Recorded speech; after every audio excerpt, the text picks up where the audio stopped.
চলো এই পাঞ্জাবিটাই আজ একটু আর্ট করা যাক, আর তার ফাঁকে তোমাদের সাথে একটু গল্প করা যাক। তার আগে বলো তো, ছেলেরা পাঞ্জাবি পরুক সেটা কার কার ভালো লাগে? আমার তো খুব ভালো লাগে। এই পাঞ্জাবিটা আমাকে আমার এক বান্ধবী করতে দিয়েছে। কিছুদিন বাদেই তাদের অ্যানিভার্সারি, সে তার হাজব্যান্ডকে এটা গিফট করবে।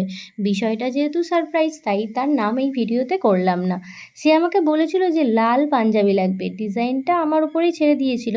এই ট্রাস্টটাই খুব প্রয়োজন যে প্রিয়াঙ্কা আর যাই করুক খারাপ কিছু করে দেবে না।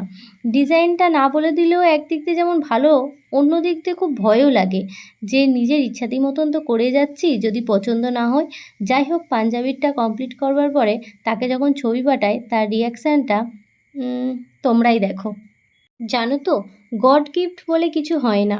কিছু শিখতে হলে তাতে তোমার কতটা ইচ্ছে আছে, কতটা কষ্ট করছো তার পিছনে, কতটা টাইম দিচ্ছ, কত রাত জেগে জেগে তুমি শিখছো এবং নিজেকে ইমপ্রুভ করছো, নিজেকে পারফেক্ট করছো, এটা কিন্তু আমরা দেখি না।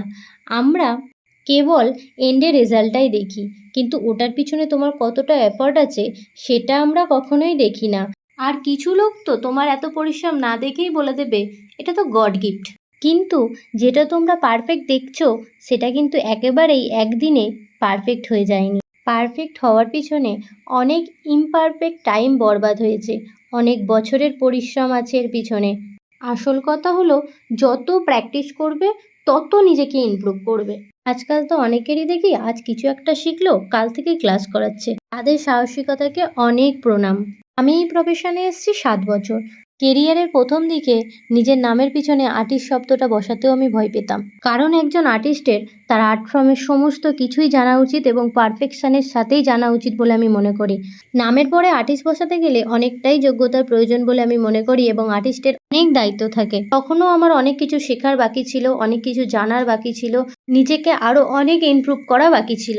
তাই তো আমার প্রফেশনে 7 ইয়ার হয়ে গেলেও আমি ক্লাস করাচ্ছি 2 ইয়ার। কারণটা কি বলো তো?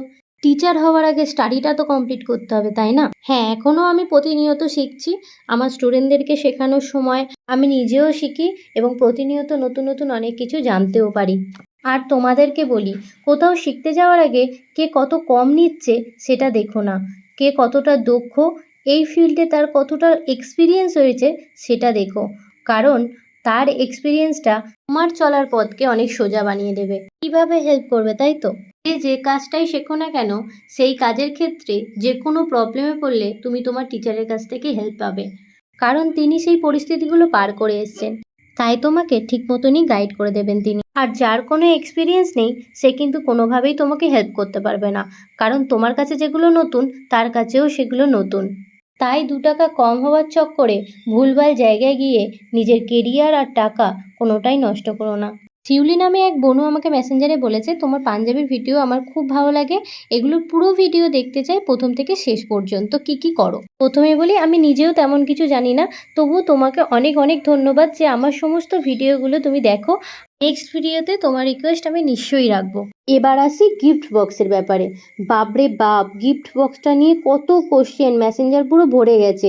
ওই বক্সটা কিভাবে বানালাম যদি দেখতে চাও তো বলো, তার একটা ভিডিও আমি বানিয়ে দেবো, যেটা দেখলে আশা করি তোমরা নিজেরাই অমন একটা বক্স বানিয়ে নিতে পারবে। এবার আসি মেন ভিডিওয়। বলো তো এই পাঞ্জাবিটা কেমন হয়েছে? আর সবশেষে এই পুরো ভিডিওতে আমি তোমাদেরকে কটা কোশ্চেন করেছি, যে আগে কমেন্ট করে বলতে পারবে তার জন্য একটা গিফট আছে।